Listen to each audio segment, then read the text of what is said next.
What job position is 100% overvalued and overpaid? Story 1. My mum, from whom I am estranged, works as the vice president of reward at an international company. She basically arranges contracts so millionaires can get more money and gets paid £189,000 a year for it. Even she thinks it's ridiculous. Story 2. About 2/3 of the upper-level admins at the university I work for. I am the payroll person at a state university, and I completely agree with this. The people in upper management aren't even in union-protected jobs who, in theory, should be the first ones gone when we need to settle the budget problems we have. Instead, they were the only ones who got raises during COVID. Story 3. The one I had at my last office job. I was originally hired to be the manager of a new project, but the project was never launched and I had a long-term contract. After 5 months of being paid by only clocking in and out without doing any actual work, someone saw me in the pool for available associates and invited me to join their project as a frontline agent. Apparently at some moment the database just marked me as an available employee, without mentioning the rank I had been hired for. I stayed in the company for 6 years, getting paid the salary of a manager, but with the responsibilities of a regular agent. I rejected every offer for growth I had, as I was only working there to pay for a debt. In the end, I made my money with very little stress, and left the company in great terms. Edit. Thanks for all the attention. I really didn't expect it to get so much traction. Here's an answer to a couple common comment I've seen. First, if it was so good, why did I leave? Simple, this job had nothing to do with my own career path. A few years back my life basically crumbled to pieces. I got into some really bad debt and at some point I just had to get a job, even if it was an office job I didn't want. Worked for 2 years in another company before I was recommended for the position in the one mentioned in my post. The day my debt was paid off was the day I presented my 2-week notice and left in great terms. I was lucky to have a nice team around me. Second, no, I won't mention the company or project. It was as an analyst in a streaming app. No, not the super big ones. What I actually did as a frontline agent was a hybrid of customer service and developer support, all text-based. Third, it was indeed a very fortunate set of coincidences and I took advantage as much as I could, but I left due to my own pursuit. I'm doing good with my own independent endeavor, and no salary will be more valuable than my own sense of accomplishment of making a living out of what I love doing. Story 4. My uncle was a commercial airline pilot. He described his job as vastly overpaid in normal circumstances and vastly underpaid in emergency situations. Firefighters and paramedics are in the same boat. $60-80K a year in some places to pick up old people off the floor, but only $60-80K to manage the pulseless and dying child at 3 a.m.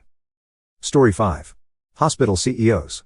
And actually almost all hospital upper management. There are so many layers of management that many of them barely step foot into a healthcare facility ever, let alone ever speak to a patient, yet all of them make 6, 7, 8-figure salaries plus mega bonuses. My hospital network CEO makes $11 million salary not including bonuses, which bothers me, but bothers me even more are all the board members and shit directly under him making nearly as much. It's hundreds of millions of wasted money paid to the people trying to screw staff out of good pay and screwing patients into paying big bills. I'm a physician, currently in residency. The CEO of our huge hospital system was doing his rounds in the pre-op area, in his little suit, saying hi to people. He picks up a surgical marking pen and says, "What's this for?" What a crock of SHT. Story 6.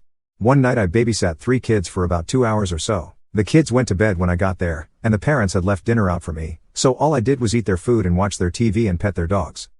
When they got home the mom paid me $100. I told her that was way too much. She slurred, "Don't worry about it, I'm drunk," and then I noticed her fly was down. So that was the most overpaid job ever lol. One of the smartest moves you can make as a parent is treat those who take care of your children incredibly well. I always overpay my sitters, they're worth every penny with the peace of mind they give me. Story 7.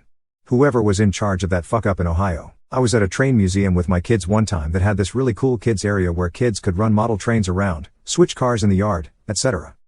The whole time we were in there was an older guy running the trains. Nice guy, talked to the kids, but really into toy trains. We left before he did. As we were walking out the door, a museum worker stopped us and informed us the man was the CEO of Norfolk Southern, just playing with toy trains at a museum. Story 8. I work in fintech and I literally do nothing during 9 to 5. I wake up in the morning, start my computer, check emails, morning meetings, then play video games, go to the gym, invite friends over or go out for brunch, and at the end of the day message everyone a good afternoon. I'm absurdly overpaid as well and highly recommend the career. It's like I have a job but I don't, but I do. Edit. For everyone asking, I am a senior expert on blockchain and contract between FANG companies every year, mostly Google and Amazon. The hardest part is the schooling, but afterwards the actual work is quite easy. It's a pretty surreal career and I understand how privileged it is to have a stress-free job. I've seen how badly unhealthy work-life balance can impact a person's mental health cause of my parents, which is why I got into IT. Second edit. My DMs are currently flooded, so apologies if I take a while to reply back, trying to respond to everyone with advice greater than.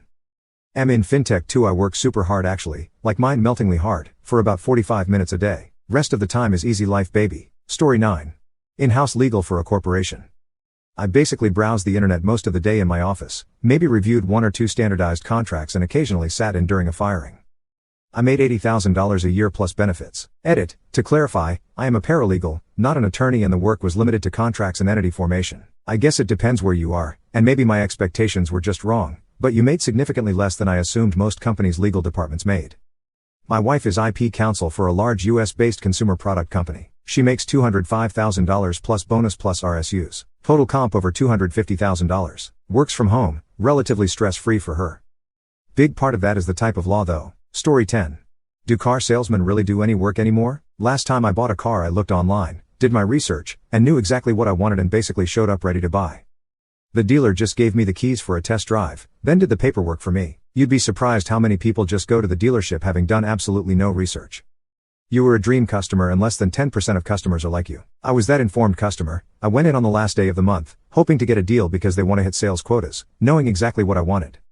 While I was there they hit their sales goal, so the salesman offered me a deal to come back and finalize my sale the next day to help with next month's quota. I finalized the details there, came back the next morning and signed papers. All in all it was a pleasant experience that felt mutually beneficial. Story 11. About 2/3 of the upper-level admins at the university I work for. I am the payroll person at a state university, and I completely agree with this. The people in upper management aren't even in union-protected jobs who, in theory, should be the first ones gone when we need to settle the budget problems we have. Instead, they were the only ones who got raises during COVID. Don't forget the popular, let's make everyone adjunct professors, take the money we save, and give ourselves raises. Oh, also, let's get rid of staff and replace with terrible management software so we can give ourselves consultancy jobs from the institution to draw additional salary. How do they pay for it? Lower standards and let ever more unqualified students in. Former college employee here. It's worse than that. I mean, even ignoring the fact that they're taking tuition money from students who don't understand how loans work most of the time.